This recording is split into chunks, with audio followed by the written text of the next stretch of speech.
Jesus was celebrating the Passover at a meal with his disciples. As they were eating, Jesus took bread and wine from the table and said, "This is my body, this is my blood, poured out for the forgiveness of sins." After the meal, Jesus and his disciples went into a nearby garden to pray. The disciples fell asleep, but Jesus continued to pray, emotionally, asking God for some way out of what was about to happen, but saying that it was ultimately up to God. Just as he finished, a large crowd with swords and clubs, led by Jesus' disciple Judas, came and arrested Jesus. Another one of his disciples, Peter, tried to defend Jesus. He took out his sword and cut off the ear of one of the high priest's servants. But Jesus told him to put away his sword and reached out and touched the man's ear and healed him. Jesus was led away, beaten and spit on by those who arrested him, and he was taken to the Roman governor Pilate.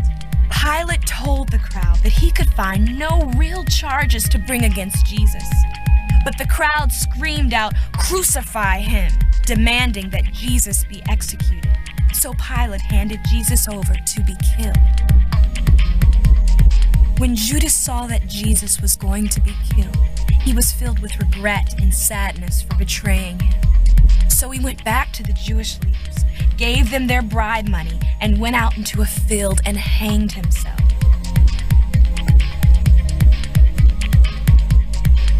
Jesus was crucified, nailed by his hands and feet to a wooden cross.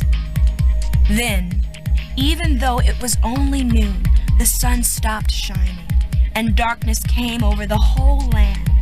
Hanging from the cross, Jesus cried out, my God, why have you forsaken me?" Someone nearby then gave Jesus a drink by filling a sponge and lifting it up to Jesus on a long stick. After Jesus took a drink, he said, "It is finished," and died. At that moment, the curtain in the temple was torn in two from top to bottom, and the earth shook. When the guards and the others around Jesus saw the earthquake and all that happened, they were terrified, saying, "Surely he was the Son of God."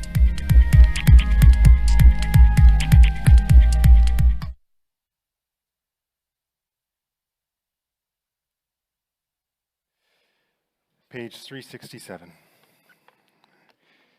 When we began this journey back in October, I'm sure we would have hoped that COVID would be done by now. And, week 26, we are in this place. But yet we're in the midst of what would be the climactic part of the story, the hour of darkness. And seemingly, you would think that the devil had won. But let's find out next week the most important part of the story. But for today, let's reflect on this story with the eyes of the four-letter word L-O-V-E. And really answer the question, why did Jesus have to go to the cross? Why did Jesus have to die?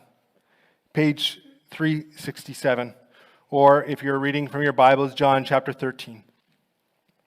It says these words, "Jesus knew that the hour had come for him to leave this world and go to the Father. Having loved his own who were in the world, he loved them to the end."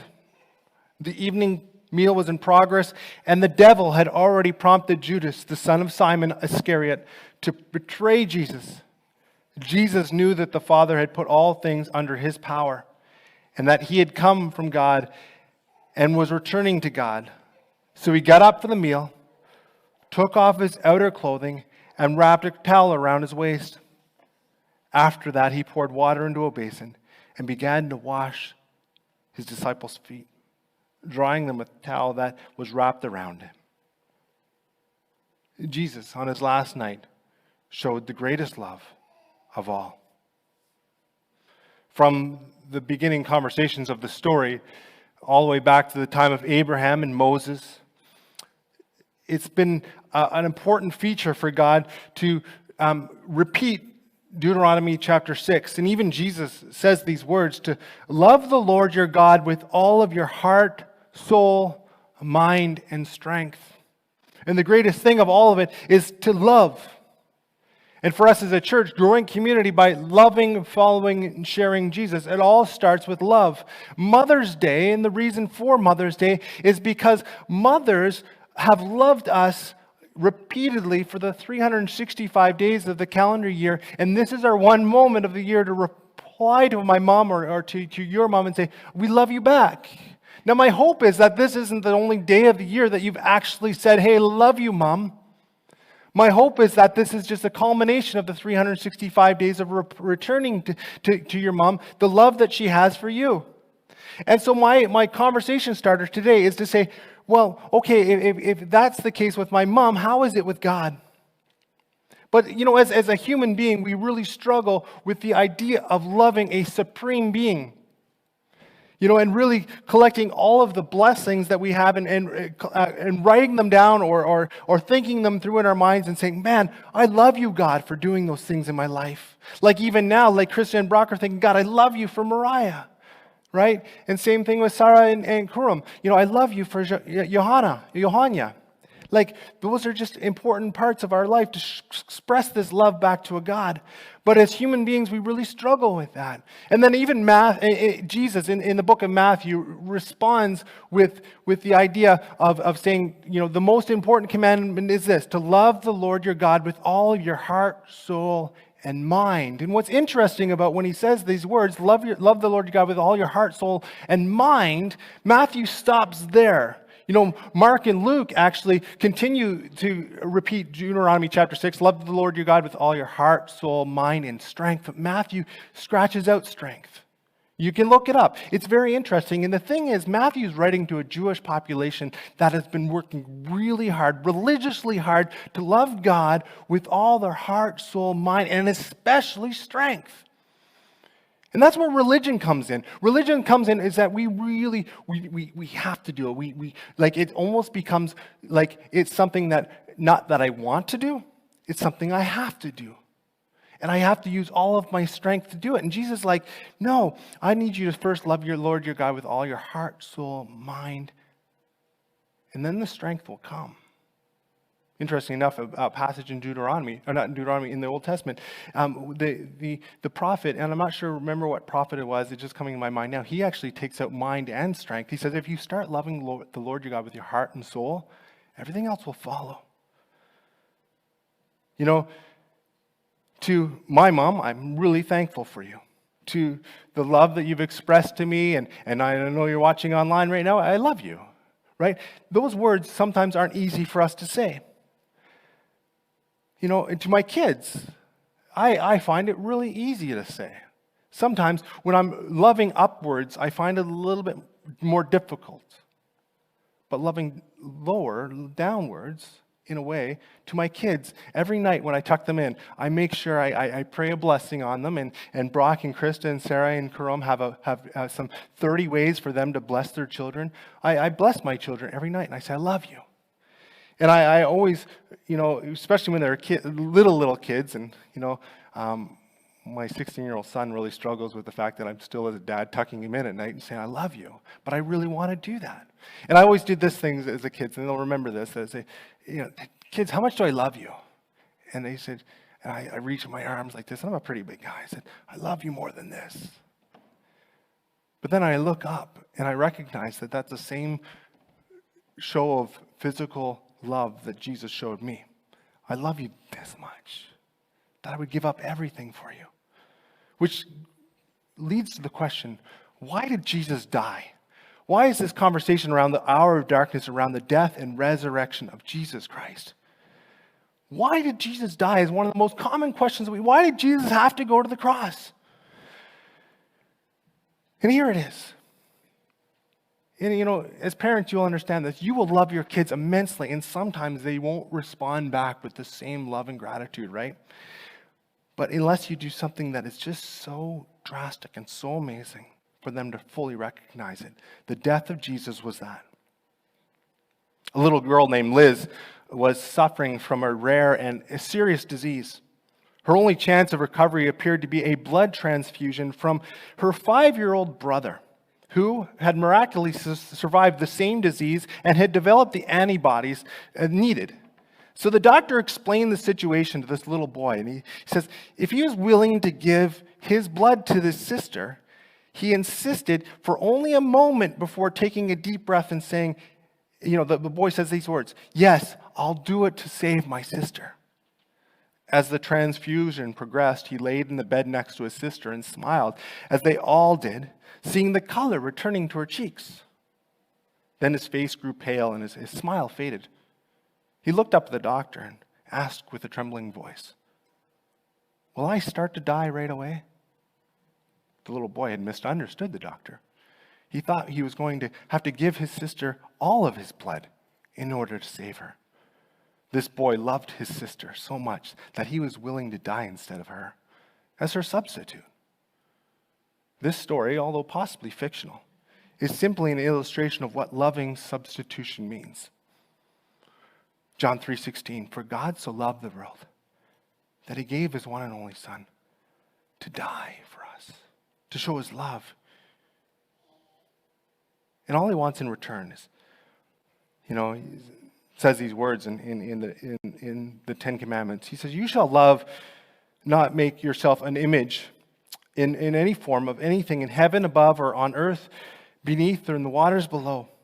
You shall not bow down to them or worship them, for I, the Lord your God, am a jealous God, punishing the children for sin of their parents in the third and fourth generation of those who hate me, but showing love to 1,000 generations of those who love me and keep my commandments." Love. It's what brought and sent Jesus to the cross. In the Old Testament, the terminology that is often used is this word of unfailing love. Unfailing love. In religious life, in religion, particularly outside of Christianity, and I've said this to you guys several times, that Christianity would be spelled D-O-N-E, where religion would be D-O, spelled that way. Because, it's a simple math equation, really, if you think about it, religion. And go back to grades 2 and 3, maybe you remember the equations 1 + 1 = 2, 1 × 2 = 2, and I hope we got all these right. 4 divided by 2 = 2. All the same numbers, different equations, right? To get to the same outcome, there's different equations. In different religions have a similar outcome. How do we get God to love us? How do we get God to love us? And so really it comes down to this idea, if I works and actions equal love. It's kind of a religious way of doing things. If I do everything that I can and show everything that I can that I love God, I will receive love. Being good and staying out of trouble, right? We knew that. That would get me into heaven, right? I would receive that love. But the more I thought about it this week, I began to realize that, Christianity is not a simple equation of 1 + 1, like if you do and do, because really, where's the fine line? Where does it get cut off? Where we receive the love of God if we've done enough? What is enough? How much is enough? How much do I have to do to receive God's love? And really, it comes down to, and as my kids have entered into high school and have kind of passed my intelligence level, if you may, right? That I could teach them 1 + 1, and I could sit down and tutor them. And this past COVID year has made me realize probably day one of helping them and tutoring them, I gave up. I'm just not that smart. I'm not that intelligent, right? And especially when it came to, the quadratic equations, I'd sit there with Bryce, okay, let's figure this out together. And he passed me, he's now in that place where I get it all, Dad. I'm like, I don't get it much, and so quadratic equations. Okay, think about this for example. You guys remember quadratic equations, ax squared plus bx plus c, you guys remember this? And so you always try to figure out this unknown and all the variables. And when I began to think about this a little bit, the simplicity of 1 + 1 is a religious formula, that if you do enough, you'll receive God's love. But here's the thing about God's love. God's love is the unknown factor, as I researched it. The X factor of the quadratic equation is the X. It's always there. No matter what you do in life, no matter how hard you work, no matter how hard you try to get God's love is always present in the equation. It's not an answer to everything you do. It's the unknown factor. It's the X. It's in the equation. I hope you follow me with this, that you do not have to earn God's love. God's love is given to you on a cross. It is free. And that's the most amazing part of the truth, is God's love is free. I'm not a big fan of the terminology of falling in love. You guys know these love stories, and you guys know how much I love Hallmark movies, right? People would fall in love, right? You see, the thing about falling in love, if you can fall in love, you can also fall out of love, right? And see, a relationship that is loving, there is no end to that relationship, if you follow me. The love that God has for us is unfailing. I was saddened by the news this past week, someone like Bill and Melinda Gates. And I sit there and go, that is a relationship you think that is, especially a guy that would know all the equations. I'm just saddened by that. And we have tons of relationships we know in our life, tons of families, that have been broken by people falling out of love. And if you think of it, when Jesus calls us to love our neighbor, there's no end to that. And really, it seems pretty, difficult to love my neighbor sometimes. And think about it. I looked it up. I added another Facebook friend this past week. I now have 785 Facebook friends. And to be honest, I'm not sure I love them all the way that I should. Follow me on this one? There's a lot of people to show love to. And here's an issue that I struggle with. There's a campaign that came out a little while back. It was called I Am Second. It's still running now. And you guys might have heard of this social media campaign, I Am Second. It's a bunch of, social media stars, sports stars, television stars, movie stars. And they talk about their faith in Jesus and how they have put themselves second in their life and not first. And I kind of joked about that a lot, with the I Am Second campaign, because, now it's Mother's Day, so particularly today, today I'm third, right? Today I'm third. My kid's birthday is, a fourth, fifth. I actually think to myself, I'm second. Wow, that puts me way up the list, because really, after the dog, I'm literally 14th on the list. My campaign is I'm 14th. Right? God is first, always first, and I always say God's first, my wife is second, my kid's third, fourth, fifth, in no particular order, kids, are you third, fourth, or fifth? But, and I find myself in 14th place. But here's the issue with this way of thinking. God does call us to love God and love neighbor, but first is the love God part. And that's particularly why the whole idea of the 90-degree leader thing came through. And the idea that we need to love God and love neighbor, vertical, horizontal relationship. And, as I thought about me being 14th on the list, and maybe I don't know where you find yourself, I began to realize that God does want me to be second on that list. And I'll explain to you why. Mark chapter 12, verse 29 to 31. Says these words, "The most important one," answered the Lord, "of all the commandments he's asked, is this, Hear, O Israel, the Lord our God, the Lord is one. Love the Lord your God with all your heart, with all of your soul, and with all of your mind." And the second is this, "Love your neighbor as yourself. There is no commandment greater than these." So it's a pretty easy equation in the end. Love your neighbor as you love yourself. And with my 785 Facebook friends, I began to process all of that and say, well, if that's the case, then I'm not only 14th, I'm 780 whatever, right? But God doesn't say that let me go back to the words. Love your neighbor as you love yourself. You know the greater than equations, right? You got 1 + 1 is 2, that equation, but the greater than equation. And here's where my mind will go for the next minute, is this. The passage is this, love the Lord your God with all your heart, soul, mind, and strength. First, love your neighbor as yourself. Here's the equation. You can't love your neighbor any more than you love yourself. You can't love yourself any more than God loves you. Right? Now here's the equation as you go back through it. You have to first receive the love of God before you pass that love of God on.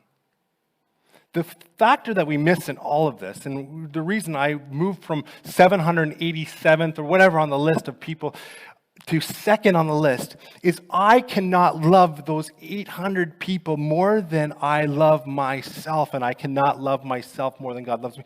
I need to receive the love of God before I pass it on.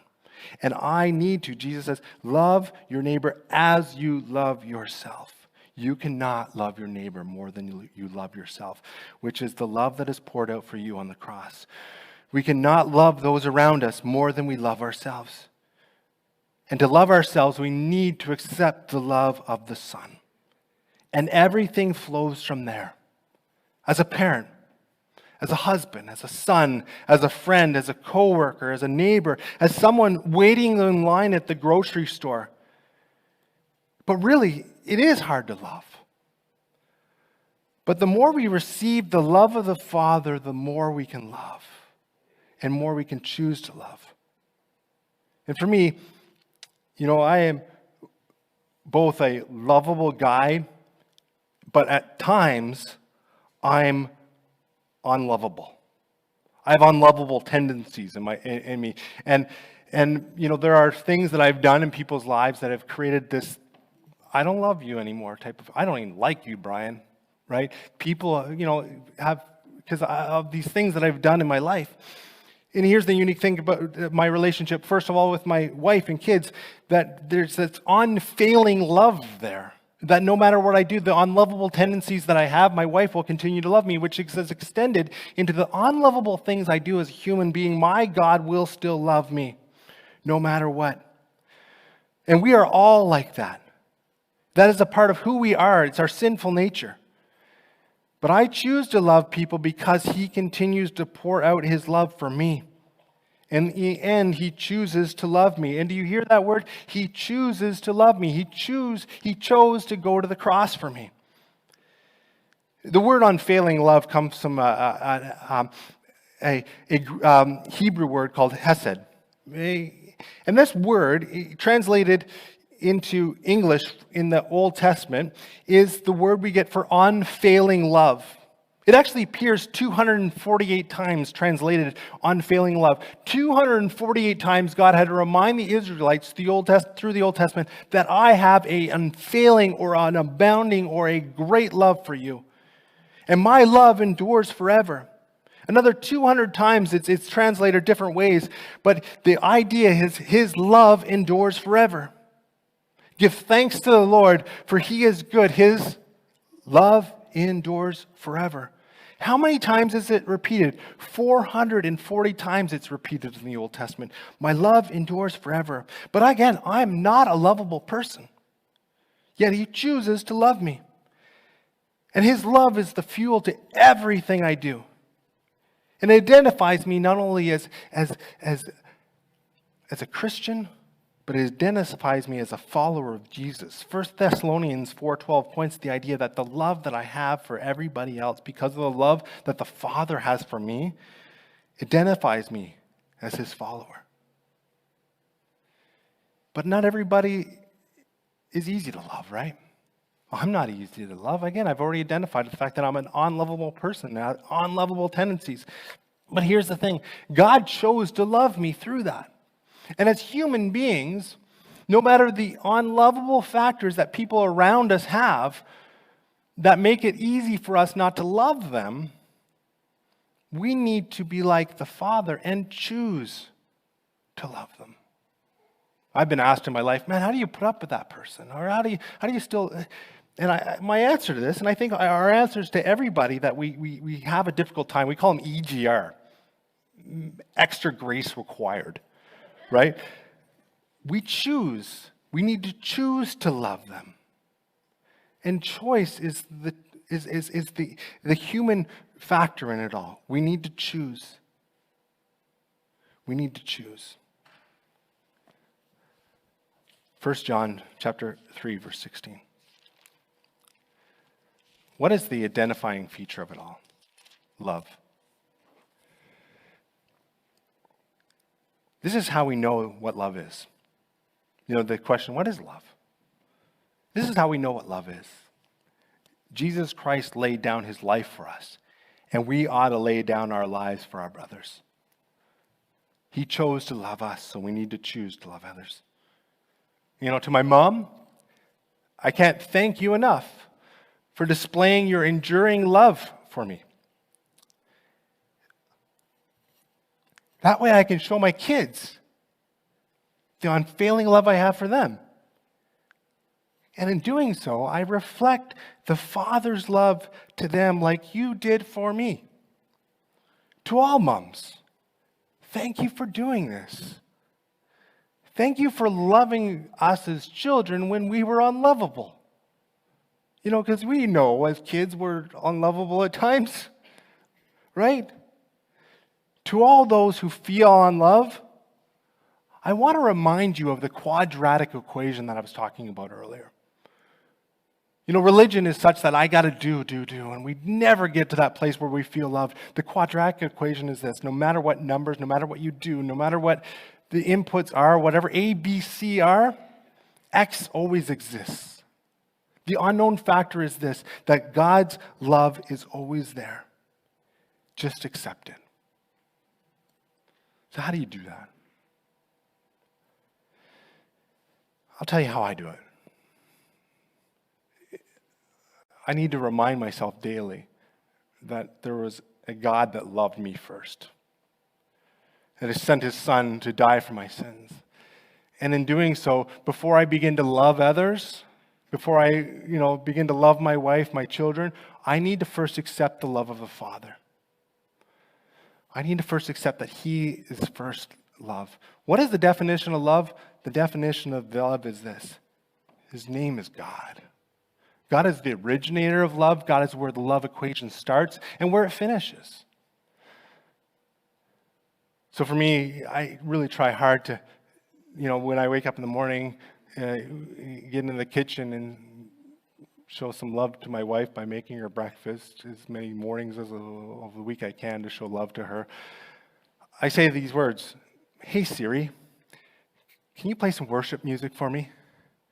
And I let Siri pick out the worship music nowadays, and she plays music for me. And this past, oh my goodness, did you hear that? Hey Siri, play worship music for me. Okay, music like hip hop is next in your queue. Okay, that's not good, Siri. Sometimes she gets it wrong. Sometimes she gets it wrong. That's funny. But the words that have poured out for me this past week is from a song by Chris Renzema. This guy, there's certain music that really grasps me, worship music. And Chris has these lyrics in this song. He says, "How great this love. Oh, it's moving all my mountains. This perfect love, it's casting out my fear. How great this love. Oh, it welcomes me like family. And anywhere I go, it meets me there. And he is good. And he is God. What I earned is not what I got." There's that equation. "And he is just, yet oh so kind. What I deserved is not what I find. What could I say about him? My God is love." My God is love. So I'd hear those words and I would say, how do I respond to that God? And that's what worship is. Worship is our opportunity to say, God, I love you back. So sometimes I would get out this guitar. I'm not great at it. I try my best. And I say, how can I respond to your love, God? I say, I'm going to try to worship you through song. I'm going to try to worship you through action. I'm going to try to love my neighbor as I love myself. And that's whole part of that equation, right? So Anne and Grant are going to have some patience with me. EGR. EGR. I am an EGR person. Thanks, Grant. We're going to pray this through just a little bit. I want you guys to just listen to the words. And I need you to personalize this. Because this is a song that is written for me. But it's also written for you. It's written for Chris. It's written for anybody that needs to express their love back to God. So, Anne's going to start us off. Just listen to the words and see what it does to you. How great this love. Oh, it's moving all my mountains. This perfect love is casting out my fear. How great this love. Oh, it welcomes me like a family, and anywhere I go, it meets me there. 'Cause He is good, and He is God. What I've earned is not what I've got. He is just and oh so kind. What I deserve is not what I find. What more could I say about Him? My God is love.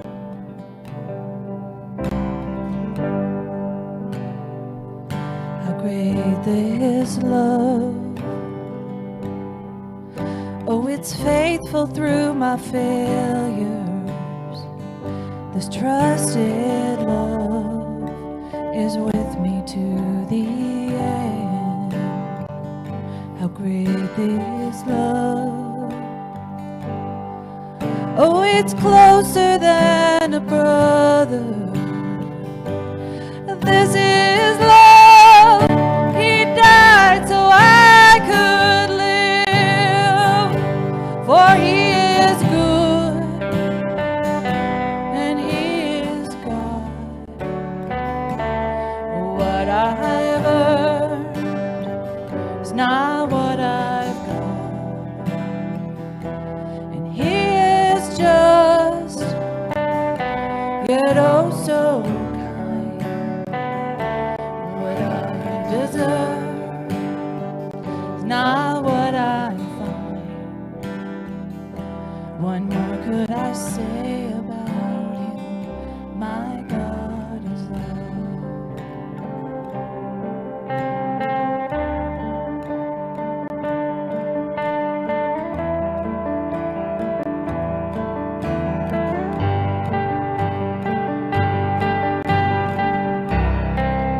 I know my God is love. I know my God is love. This is enough to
Well, the equation is this.